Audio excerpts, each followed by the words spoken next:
Next chapter will be Helaman chapter 2. And it came to pass in the 42nd year of the reign of the judges, after Moronihah had established again peace between the Nephites and the Lamanites, behold, there was no one to fill the judgment seat. Therefore there began to be a contention again among the people concerning who should fill the judgment seat. And it came to pass that Helaman, who was the son of Helaman, was appointed to fill the judgment seat by the voice of the people. But behold, Kishkumen, who had murdered Pahoran, did lay wait to destroy Helaman also, and he was upheld by his band, who had entered into a covenant that no one should know his wickedness. All right, so as chapter 2 begins, all right, if you remember in chapter 1, it was a contention of the judgment seat, and the two in a row were killed who occupied that position. So now that the battle is over, so now they still have the problem of there's nobody in the judgment seat, right? Because the last one was killed. So again, there was a question or disagreement over who should be in that position, and it was decided that Helaman, the son of Helaman, would fill that position. Right? So they had a vote, and it was decided that Helaman would fill that position. This is the same Helaman that's the record keeper right now, as the same Helaman who would be in charge of the church. So now he's kind of got both responsibilities, but I guess they thought that was a good compromise since there was disagreement over who should fill that position.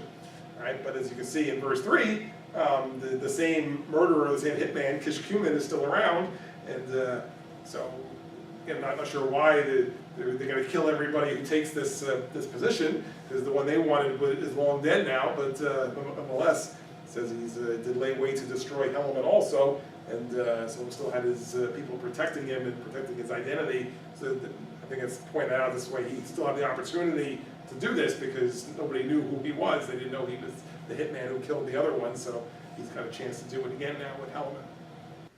For there was one Gadianton who was exceeding expert in many words, and also in his craft, to carry on the secret work of murder and of robbery.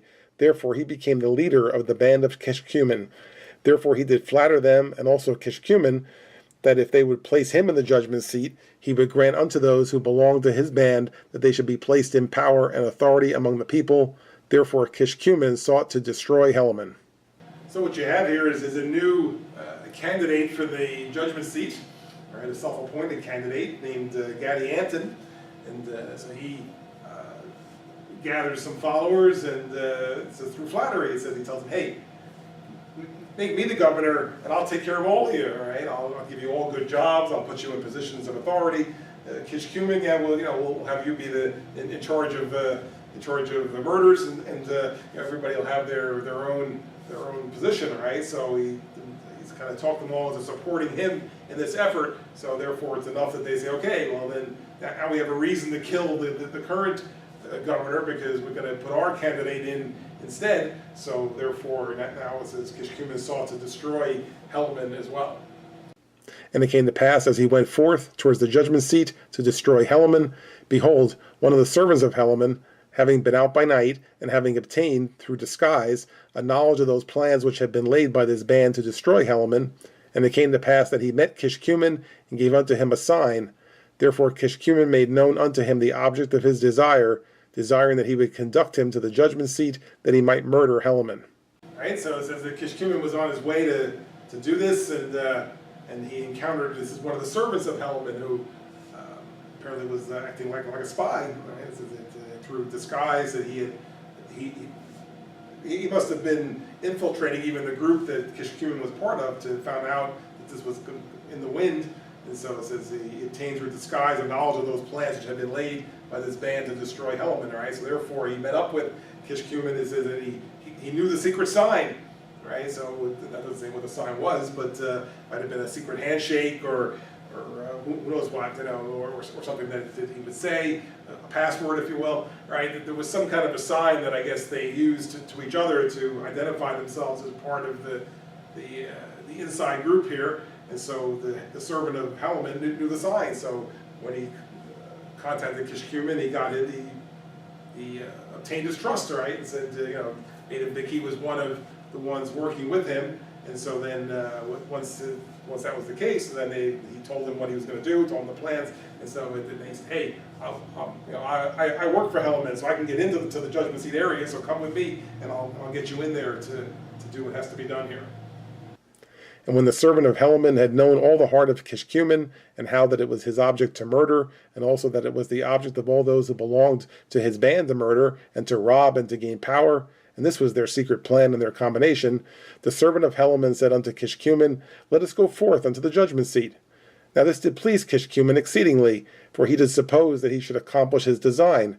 But behold, the servant of Helaman, as they were going forth unto the judgment seat, did stab Kishkumen even to the heart, that he fell dead without a groan.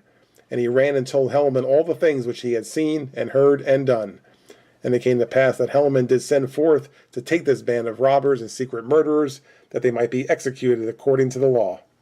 Okay, so after the servant of Helaman spoke to Kishkumen and found out the plan, and found out that it was his intention to murder Helaman even that very night. So it says that he said, well, come on, I'll show you the way. It says, let us go forth unto the judgment seat.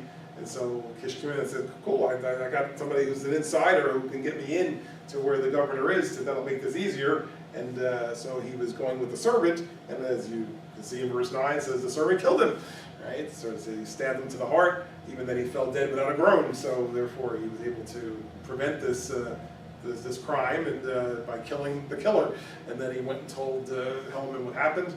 And so then Helaman, upon seeing now there was still a plot afoot to murder the governor, so now we're going to try to find out who else is behind this. And so as he sent forth to take this band of robbers and secret murderers, that they might be executed. Right? So yeah, obviously we can't have this. I can't be the chief judge if every other day somebody's going to try to kill me. So we got to find out who's behind this, and this way we can put them to death and then put an end to this particular threat. But behold, when Gadianton had found that Kishkumen did not return, he feared lest that he should be destroyed. Therefore he caused that his band should follow him.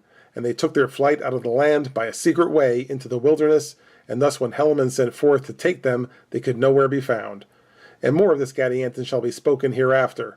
And thus ended the 42nd year of the reign of the judges over the people of Nephi. And behold, in the end of this book, ye shall see that this Gadianton did prove the overthrow, yea, almost the entire destruction of the people of Nephi. Behold, I do not mean the end of the book of Helaman, but I mean the end of the book of Nephi, from which I have taken all the account which I have written. Now, this Gadianton, when he saw that the hitman didn't come back, all right, Kishkumen, so he said something went wrong, all right, because he should have been back by now. So being, I guess, a smart guy, so he took off and took some of his people with him, such that when Helaman, his group came and was checking out the area, they were already gone, right? So he escaped, and now in 12 it says you're going to hear more about this Gadianton later, which I would have said even if it didn't say that, right? That's a name that's used really throughout the rest of the book. You're going to hear about Gadianton, and that's what it's saying in 13 and 14, right? It says that you'll see at the end of the book that Gadianton was involved in the overthrow. It's almost the entire destruction of the people of Nephi. And as an aside, it says, I'm not talking about this book of Helaman, but the whole book. And who is it that's saying that, by the way? It was an abridgment of the full record written by Mormon, right? That Mormon went through and wrote really the condensed version of the full history. So really, when you read this, it's really Mormon writing it. Now, in some cases, he may be taking directly from the writings of the other writers, but so that this would be Mormon speaking in verse 14, right, and then even 13. All right, saying that you'll see at the end of the book that Gadianton was involved in the overthrow of the people of Nephi, and so I'm referring to the end of the whole book, all right, because that's what I'm working on the whole book. Right now I'm doing the book of Helaman, but I'm writing the whole book of Mormon, so you'll see at the end of the whole book how it turns out that Gadianton will be involved.